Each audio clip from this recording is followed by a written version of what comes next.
বারুইপুরে BJP নেতাকে নৃশংসভাবে খুনের ঘটনা, আটক এক অভিযুক্ত। এফআইআর এ নাম থাকা এক অভিযুক্তকে আটক করল পুলিশ। বারুইপুরে বিজেপির বুথ সভাপতি রাজীব বিশ্বাসকে বাঁশ দিয়ে পিটিয়ে খুনের অভিযোগ। আর সেই খুনের অভিযোগের ঘটনায় এফআইআর এ নাম ছিল 4 জনের। বিজেপি নেতা খুনে ইতিমধ্যে এফআইআর এর নাম থাকা অমিত এলিন নামে এক অভিযুক্তকে আটক করা হয়েছে। আর এই খুনের ঘটনায় তার ভূমিকা খতিয়ে দেখছে পুলিশ। এফআইআর এর নাম থাকা চতুর্থ যে অভিযুক্ত, সেই অভিযুক্তের এখনো খোঁজ পায়নি পুলিশ।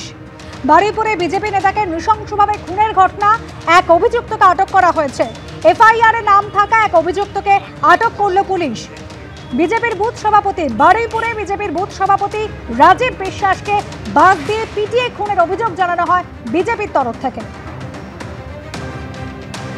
পার্থপ্রতিম ঘোষ আমাদের প্রতিনিধি রয়েছেন আমাদের সঙ্গে। পার্থপ্রতিম, ইতিমধ্যেই এর আগে নিহতের বাবা নিতাই বিশ্বাস এবং তার দাদাকে গ্রেফতার করা হয়েছিল, এবার আরেক অভিযুক্তকে আটক করা হলো। দেখো, বিজেপির বুথ সভাপতি রাজীব বিশ্বাসকে খুনের ঘটনা এবং তুমি দেখেছো একটি ভিডিও বিজেপির সামনে নিয়ে আসে, সেখানে 4 জনকে দেখা যাচ্ছিল যে মারধর করছে বলে, এবং এর পরবর্তীকালে রাজীব বিশ্বাসের কাকা তিনি একটি অভিযোগ দায়ের করেন এবং যে অভিযোগে 4 জনের এফআইআর নাম দেওয়া হয়েছিল।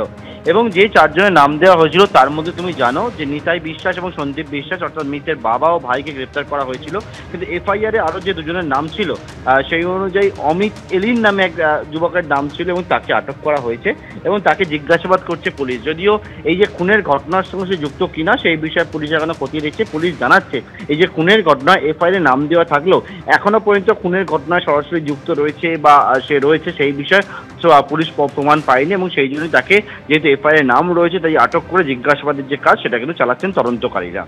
ধন্যবাদ পার্থপ্রতিম। বেলঘড়িয়া খবরে নজর দেব। বেলঘড়িয়া নন্দননগরে আঁকার শিক্ষককে মারধরে বা গ্রেফতার করা হয়েছে মূল অভিযুক্তকে। ধৃতের নাম বিজয় নট্ট ওরফে পাপাই। আর এই নিয়ে শিক্ষক নিগ্রহ কাণ্ডে ধৃতের সংখ্যা বেড়ে হলো 5 জন। এই যুবকই মূল অভিযুক্ত বিজয় নট্ট ওরফে পাপাই।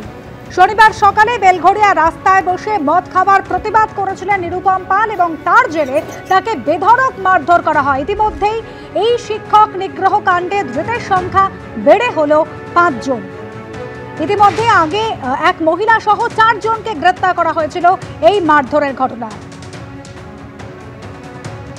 সমীরণ পাল আমাদের প্রতিনিধি রয়েছেন আমাদের সঙ্গে। সমীরণ, যে সিসি ক্যামেরার ফুটেজ পাওয়া গিয়েছিল তাতে কালো টি শার্ট পরা এক যুবককে দেখা গিয়েছিল যে শিক্ষককে বেধড়ক মারধর করছে, এই সেই মূল অভিযুক্ত। কি অভিযোগ আনা হয়েছে তার বিরুদ্ধে?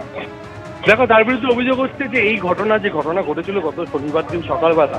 এই বিজয় ওরফে পাপাই নট্টই হামলা চালিয়েছিল প্রথমেই ওই অঙ্কন শিক্ষক নিরুপম পালকে মারধর করে এবং সেই প্রধান অভিযুক্ত। সেই সিসিটিভি ফুটেজের সূত্র ধরে গতকাল রাতে নিমতা থানা এলাকা থেকে পাপাইকে গ্রেপ্তার করে বেলঘড়িয়া থানার পুলিশ। আজ তাকে রাখুন মহকুমা আদালতে পেশ করা হবে। নিজেদের হেফাজতে সে আবেদন জানাবে পুলিশ। কেন পুলিশ মনে করছে যে তাকে জিজ্ঞাসাবাদ করে পুরো হামলার কারণ এবং কিভাবে হামলার ঘটনা ঘটেছে সেটাই যেমন জানা যাবে, এবং তার পাশাপাশি এখনো সিসিটিভি ফুটেজে দেখা যাচ্ছে অনেকেই অধরা, তাদের খোঁজ পাওয়া যাবে। ইতিমধ্যেই 4 জনকে গ্রেপ্তার করেছে বেলঘড়িয়া থানার পুলিশ। আর বিজয় ওরফে পাপাই নট্টকে গ্রেপ্তার করার পর এই গ্রেপ্তারের সংখ্যা বেড়ে দাঁড়ালো 5। ধন্যবাদ সমীরণ।